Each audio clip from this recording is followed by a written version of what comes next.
welcome back to my channel. Today I bring you December's wrap-up. And yes, I know we're already in 2021 and this is last year's last wrap-up, but that's how things are and it's kind of funny. Before anything, I want to address, yes, I am wearing the same clothes again because, well, I needed to record 2 videos the same day, so that's it, that's the explanation. And anyways, let's get to the video. I read a grand total of 1 book on December. It was a very crazy month and I didn't end up reading as much as I thought. I am still currently reading Rhythm of War and I hate that I'm gonna finish the year and start next year with this new year. I started it with Rhythm of War, already started, but nothing to do. I just couldn't finish it last year and that's what it is. So yeah, I read 1 book. And if I manage to finish anything else in December, I may add it on January's wrap-up, but I doubt it anyways. So let's get to the very short video. And the book I read on December was Dawn Chart by Brandon Sanderson, the 3.5 novella in the Stormlight Archive series, and it's a 200 and something pages novella.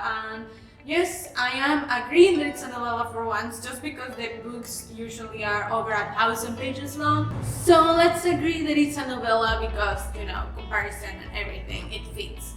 Anyways, it's a very nice novella. I had a lot of fun reading it, which is not a lot of a surprise because it's Brandon Sanderson and I always have a lot of fun reading his books. But this one particularly just was wow, awe-inspiring and just beautiful. It deals with paraplegia and just disability and, you know, dealing with that and having to, you know, reach a normal functioning life with everything, and it's just very heartwarming and it was very deep, weaving everything with the very adventure-inspired story because we are going on this trip to an island where things are going interestingly around and it's just a sea voyage kind of adventure and it's pretty fun with the characters in a very close space. And if you don't know what the Stormlight Archive is, it's kind of complicated to explain because it's such a huge concept, but we have this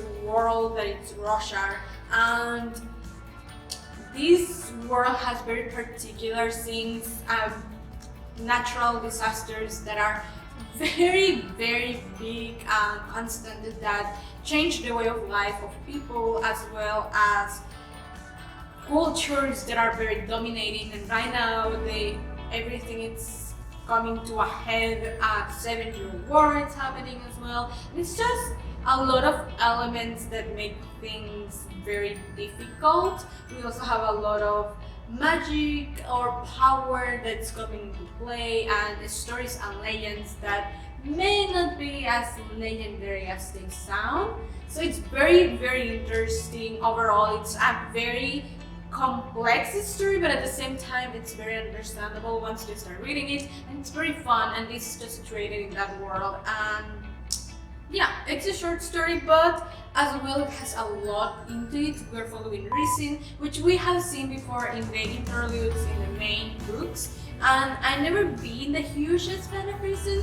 I don't dislike her, I never dislike her, but it was just like, okay, she may become more important later because reasons, but I never either like her or dislike her. I was just like, okay, let's read her interludes, but she's the protagonist of this novel and I thought that was amazing, and she did an amazing job of just me loving her, and I just love her character now. I think she's amazing and everything that, you know, the character growth that we can see in this is just so nice to witness and to get more into the meat of it. And I don't know, I just think that the novella really made her shine and made me understand her better, which of course was necessary as well. And I had a lot of fun with that, especially because she's so smart and everything that she does, it's so carefully planned but at the same time it's spontaneous. I don't know, I just love her thought process.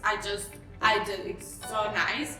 And of course we have other characters that make everything very fun and fast-paced. Sanderson has a humor that it's so natural, and it's at the same time it's so clever that I just always love it because it's so subtle and sprinkled very nicely, and I love that. The novella was very fun because of that, and with all the sass and the wittiness and the cleverness in the turn of phrases and everything like that. It was just a blast, but at the same time it has so much heart because again it deals with very serious topics as paraplegia and disability and just coming to a head with these things and learning to live with them, which was beautiful, and it gave the book a lot of heart and soul, and I love it specifically because he made a great job of representing it. I know that he had people that were advising him in how to deal with all of that and realities of it, and I happen to know a little bit about those things, not because I have lived it personally,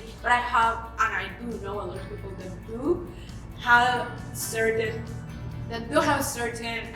levels of this, and I know that it takes a lot of courage to keep living and just moving forward, and I love that he captured that perfectly. And it was just such a great homage to all these wonderful people that have to just continue with their lives, and I love that. It made me cry a lot as well, which I was not expecting, but again, I'm not exactly surprised about it. I laughed, I cried, and I had a splendid time with it. It was just amazing, especially because it does give you a taste of how much into the Cosmere the Rhythm of War is gonna get into it, and the Cosmere is this larger universe that Sanderson created with different series. Rorschach is one of the worlds, and then you have a couple others with his other series. Not everything he has written has been part of the Cosmere, but a lot of it is, like Mistborn, his other very popular series. It's also part of the Cosmere. You don't need to have read all the Cosmere books to understand Rhythm of War or to understand the Stormlight Archive or any of the others. It does add a nice edge to it if you have. I have just read Mistborn aside from the Stormlight Archive, but I have an idea of the other things, and it's just mind-blowing. The world, the universe that this man has created, always just, it's so good. It's so good. You have to read it because it's the epitome of high fantasy, if you ask me. It's so amazing, and the book had a lot of action too, which was very nice, and I just love it because it was action but different than what you usually get, and I don't know, I just thought that the whole wittiness that the book added to everything was amazing. And of course the Cosmere is just mind-blowingly amazingly big. Yes, the book was a little hard to understand at points because it is a complex world, but it's also not ununderstandable. I think he makes a great job of making it very simple, but I did needed to read a few parts a couple times to wrap my head around it, because it is a big world, as I say. So sometimes you just need to process it a little slower, but that's fine, and I love that. And overall it was a very fun novella. I love the implications that it has for the continuing universe, for the continuing story. It's not probably like right this second, something that it's gonna happen right this second, but it is something that it's gonna come into play at some point in the future, and we know that that's there, and we know that all these other elements are also in play now, and it's really fun.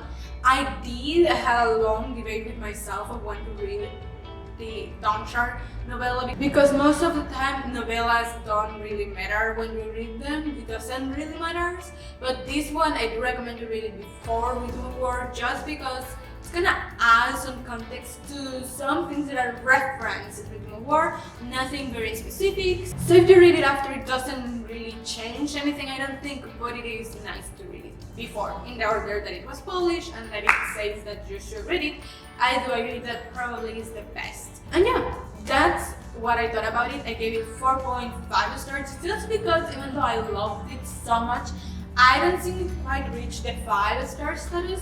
I did love it. I think it's an amazing novella, and I have a blast with it.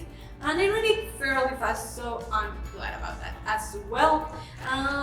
Yeah, that's the video, because that's literally everything I read on December, and that's just hilarious. Ask me, but it is what it is.